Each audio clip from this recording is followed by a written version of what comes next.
Merci à Monsieur le curé Fabrice Loiseau de son hospitalité, toujours fraternelle et amicale. Au nom du Père et du Fils et du Saint-Esprit. Amen. Eh bien, chers frères, l'évangéliste Saint Luc est familier de ces antithèses, de ces contrastes, de ces oppositions parallèles, souvent à partir d'une simple indication, d'une simple attitude corporelle. Il nous instruit sur tout un comportement spirituel.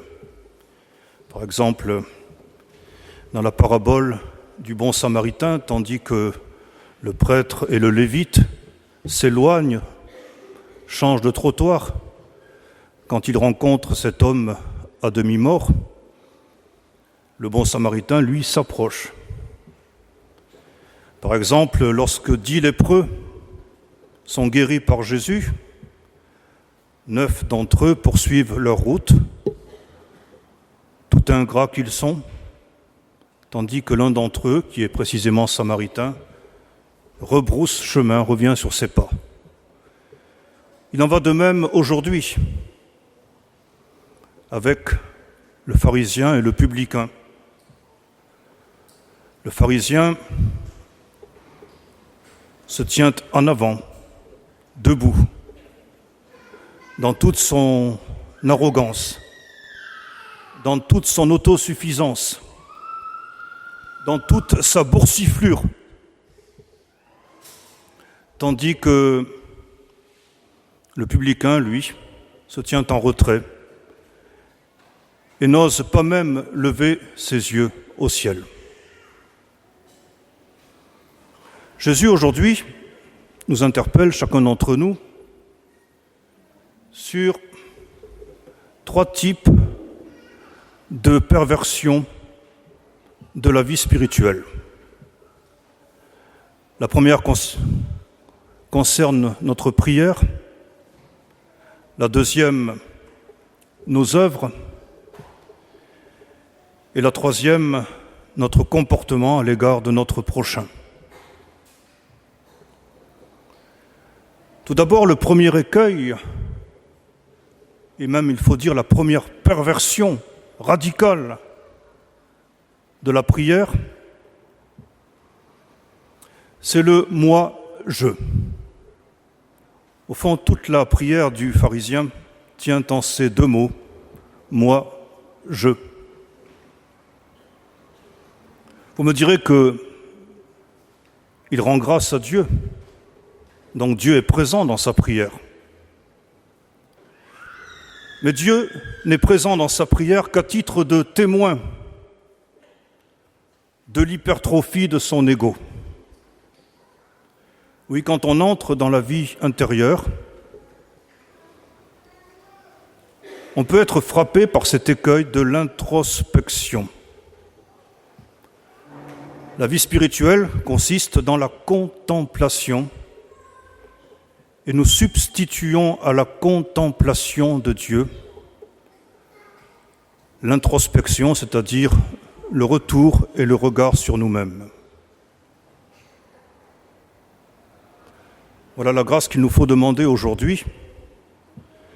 Bien qu'il s'agisse de la vie intérieure, il s'agit cependant d'une vie qui nous projette au-delà de nous-mêmes.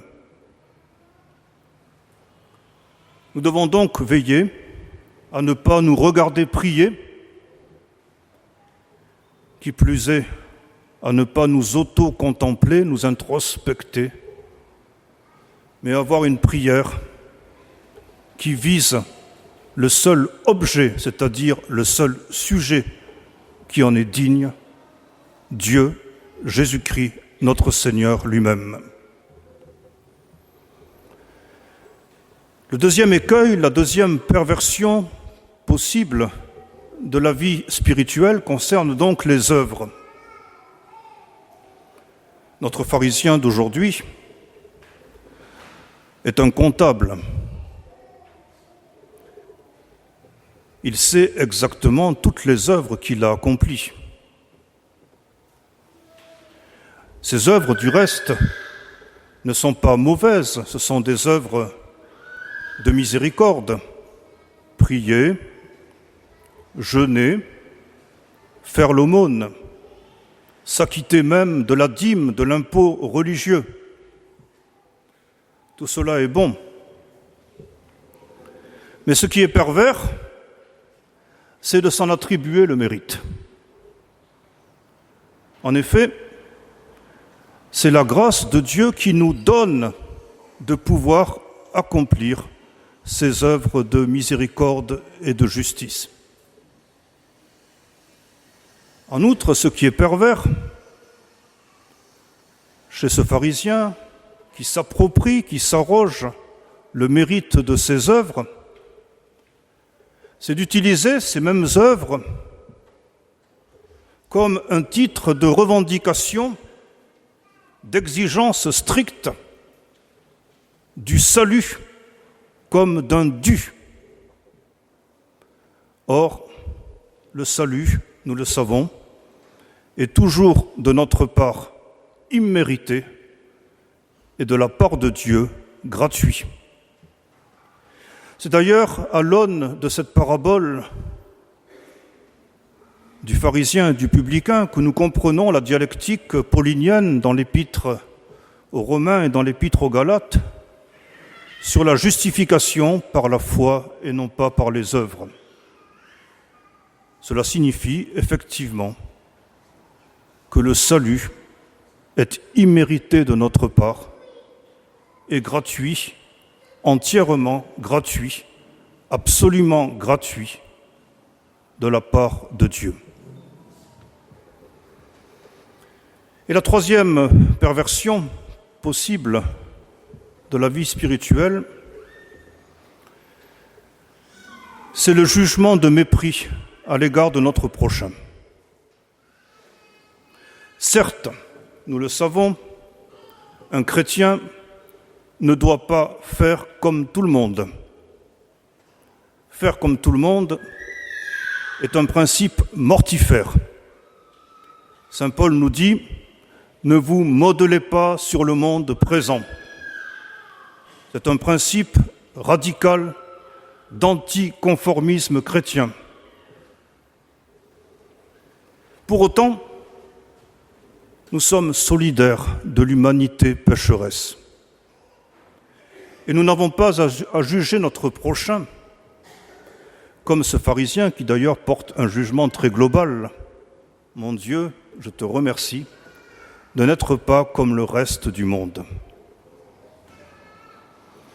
Quand je lis cet évangile de Saint Luc, je pense toujours à cet ouvrage de Saint-Exupéry qui s'appelle « Pilote de guerre ». Saint-Exupéry fait parler ainsi un de ses protagonistes qui s'appelle Hochedé, qui s'interroge sur les responsabilités dans la débâcle française pendant le second conflit mondial. Et Hochedé se dit par lui-même « Vais-je me dérober, vais-je me soustraire à la responsabilité des maux de ce temps ?» Et il dit « Si je le fais, je serai seul, tout seul, glorieux, certes, mais plus vain qu'un mort. » Nous sommes tous solidaires de la détresse de l'humanité. Nous ne sommes pas le dernier carré des fidèles. Au milieu de la décomposition générale. Nous ne sommes pas meilleurs que les autres. Et telle est effectivement l'attitude spirituelle, en contrepoint, du publicain. Le publicain qui exprime la seule prière qui vaille, « Ô Dieu, aie pitié du pécheur que je suis, C'est la seule prière qui vaille, parce que c'est la reconnaissance de notre nécessité de nous laisser sauver. C'est la prière qui laisse enfin Dieu agir au cœur de notre vie, puisque, comme le dit la collecte magnifique de ce jour, Dieu manifeste sa toute-puissance. Comment ? En écrasant ? Non. Dieu manifeste sa toute-puissance en faisant miséricorde. Amen.